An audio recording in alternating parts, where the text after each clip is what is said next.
While we've been following the situation involving the expired eviction moratorium, and Cori Bush's the Cori Bush-led effort to fight back and try and get either the House to reconvene to extend the moratorium, or for Biden, the executive branch, to act in some way to extend the moratorium. And I was pleasantly surprised when I saw this tweet from Cori Bush this morning. Here we go. On Friday night, I came to the Capitol with my chair. I refused to accept that Congress could leave for a vacation while 11 million people faced eviction. For 5 days, we've been out here demanding that our government acts to save lives. Today, our movement moved mountains. So I read that and I was like, oh shit, what happened? I was waiting to see what the explanation of everything was. And yeah, turns out I guess, what is it? Here we go. Yeah. Biden administration expected to announce new ban or limits on evictions that's going to cover about 90% of people in the country. But it's little, so that's the little bit more limited, the little bit of the limitation. But yeah, they got something. They got the win. They were able to go ahead and prevent a massive eviction crisis. And many people saying that this wasn't going to be possible unless somebody like Cori Bush was in office. So from Rashida Tlaib here, Cori Bush, you showed us what is possible. We are blessed to have you in Congress. For this one, Zoe Figueredo over here. Thank you, Cori Bush. Mondaire Jones. 1 year ago this week, Cori Bush won her primary in Missouri's 1st district. She's been saving lives just like she said that she would. This is the impact of having the squad and Cori Bush in particular in office. According to, there we go, Senator Chuck Schumer, you did this while talking to AOC and Cori Bush. Crystal Ball signing off here. Having a working class rep who had experienced homelessness mattered a lot. This was the video posted up by Chuck Schumer. CDC is adopting an eviction moratorium for the vast majority of the population. Thank you to everyone who kept the spotlight on this particular Cori Bush, who understands what it's like to lose your home and turned passion into action. So. They're walking to the steps. Where are we going? Boy, oh boy. Mm-hmm. You guys are fabulous. It's 60. They want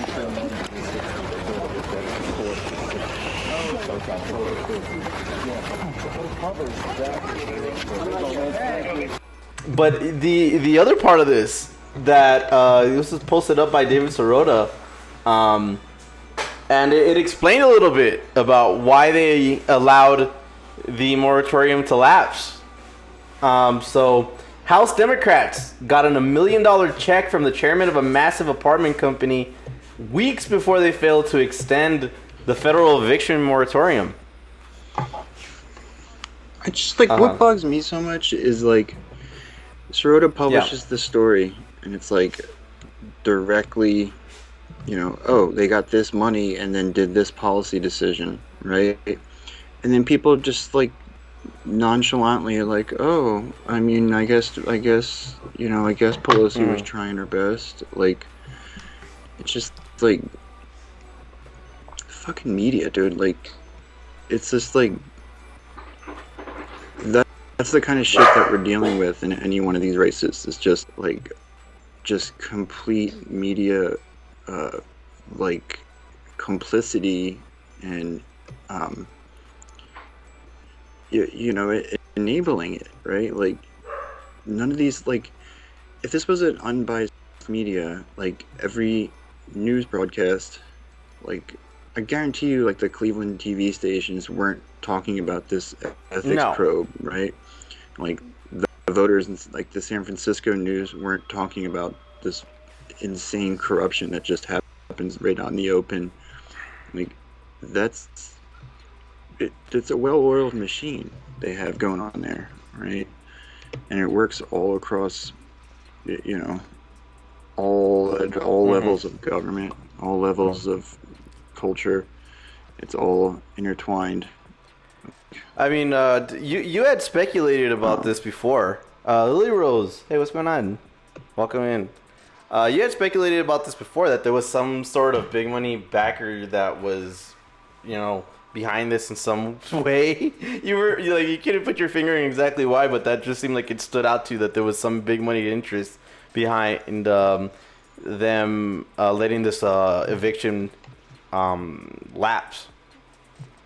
No, I don't think. No, I mean, I think it was landlord, real estate developers are a huge part of the Democrats' base, right? Their donor base, at all levels of government, local, state, Congress. They take money from a shitload of real estate developers, right? So, does it say who was that, or was it just a lobbying group? Well, let me read this article from the Daily Poster here. House Democrat super PAC took $1 million from the chairman of a massive apartment rental company in June before letting the federal eviction moratorium expire over the weekend amid a COVID-19 pandemic that continues to surge. Last week, Joe Biden's administration belatedly called on Democrats in Congress to pass legislation to extend the Centers for Disease Control and Prevention eviction ban only days before it was set to expire on the 31st of July. A full month after Supreme Court Justice Brett Kavanaugh wrote that the moratorium would have to be extended by legislation. So it wasn't a Supreme Court ruling, it was just Kavanaugh here shooting his mouth off. The late request by Biden's press secretary Jen Psaki seemed to catch Democratic lawmakers off guard as they were ready to enjoy a long summer recess period. House Democrats quickly tried to pass legislation extending the moratorium by unanimous consent, a maneuver that Republicans blocked. Afterwards, the House adjourned and lawmakers started streaming out of town.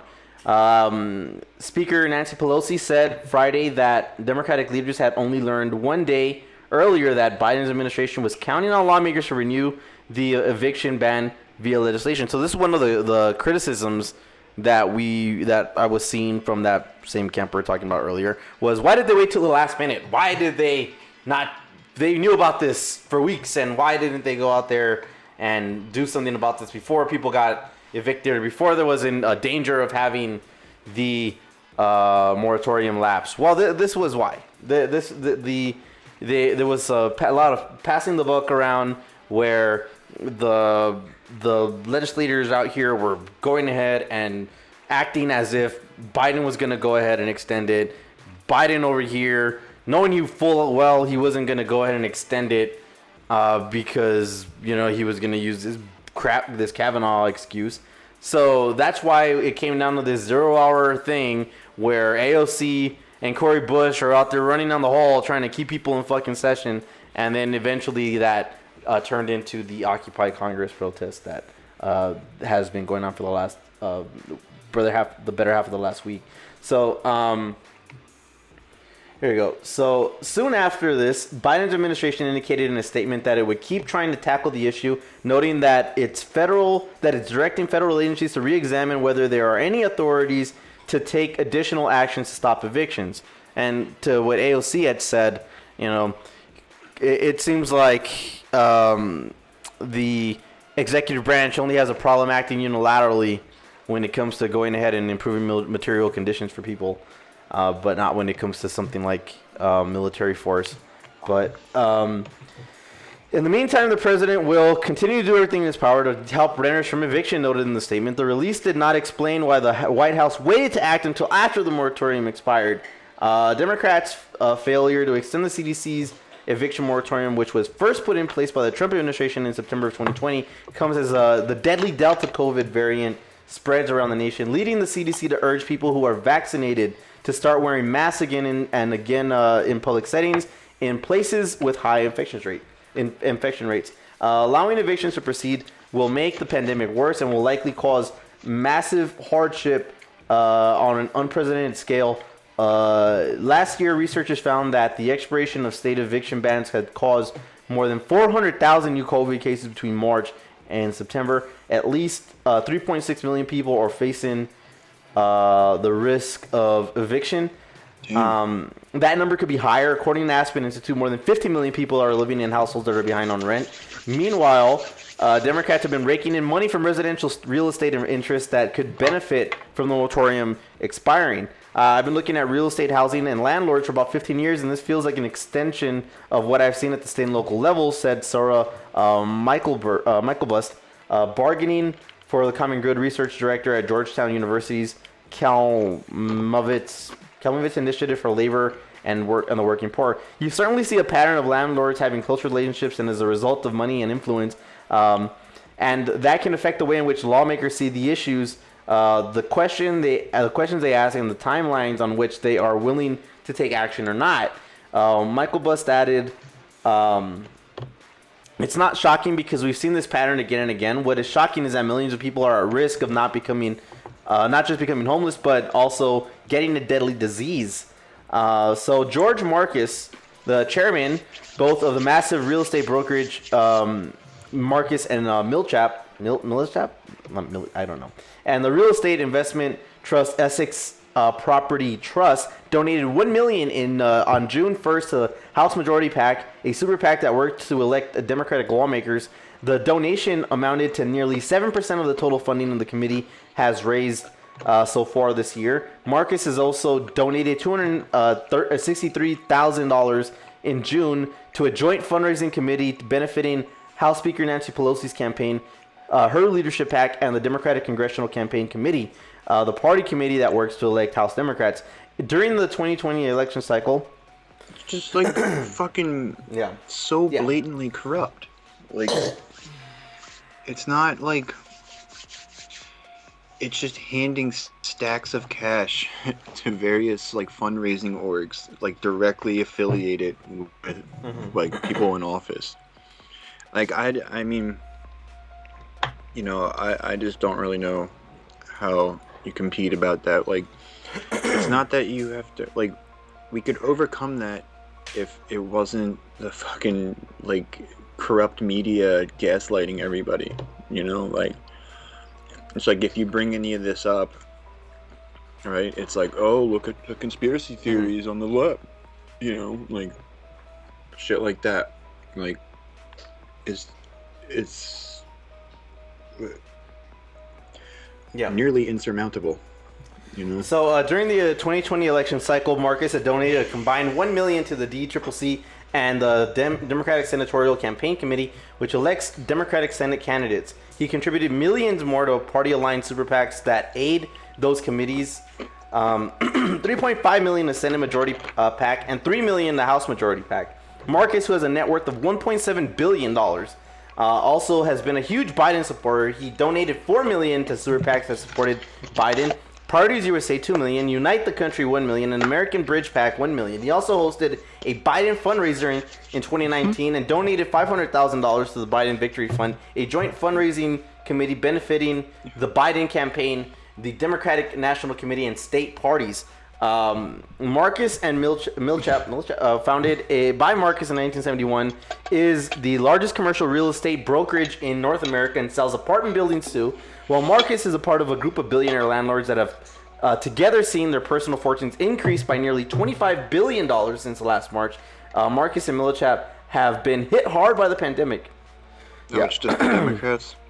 It says they've been hit hard by the pandemic. Change our government. The Democrats are trying to destroy our country. I mean, they're doing that all by themselves too, right? Dude, wait till you hear about like fucking, you know, the billionaires and like this lobbying group and the Republicans too. Like, so Marcus Christ, also man. chairs and founded Essex Property Trust. He controls a 3% stake in the company, according to Forbes. And as of last year, Essex Property Trust had an ownership interest of 60,272 apartment units in California and Washington State, according to company disclosures. Over the last two election cycles, Essex Property Trust donated $23.5 million to committees that opposed ballot initiatives that would have allowed rent control measures in California. Yeah. All the billionaires are sellout Democrats. What I mean, so Robert Kraft, when did he become a fucking Democrat? What? Let's see. Dude. So if you're still like viewing politics through a partisan lens like that, you like are really not paying attention, man. So The partisan stuff is all just branding.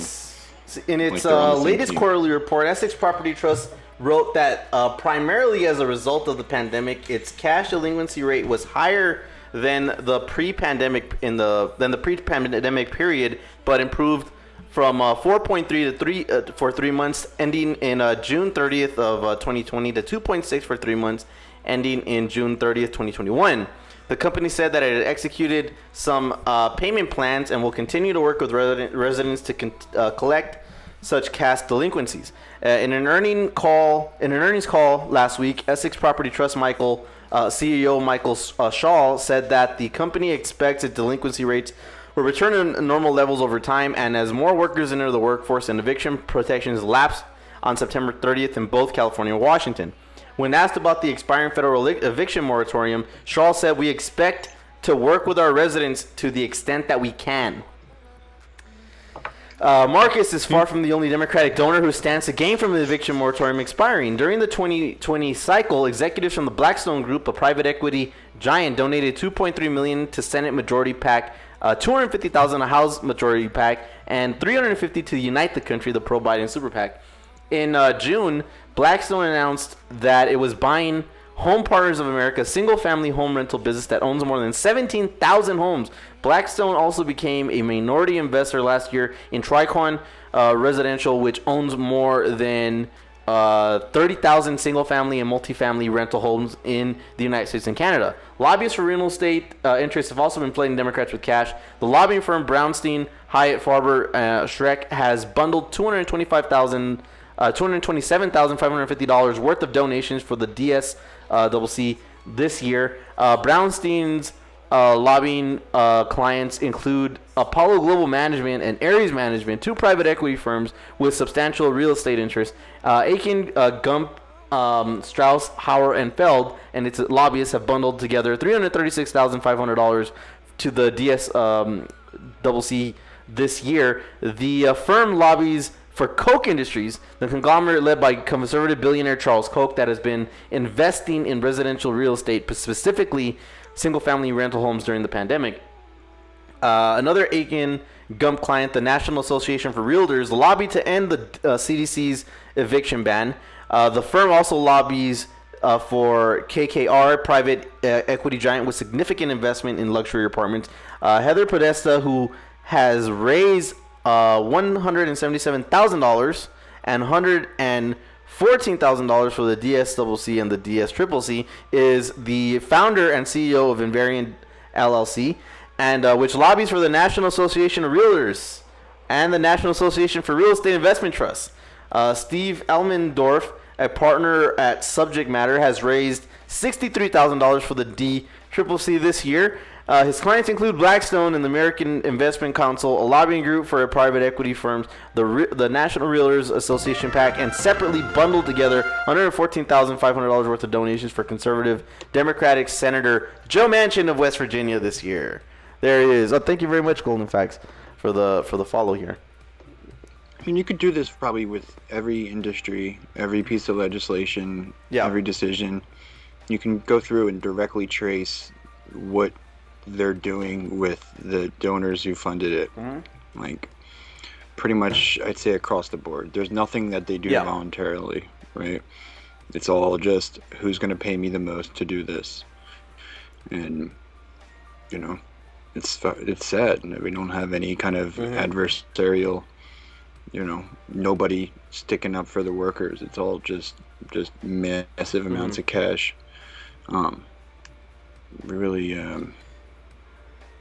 mean, I don't know. We really need to do something about that. I mean, there's nothing we can really do, though. It's going in the wrong direction, right?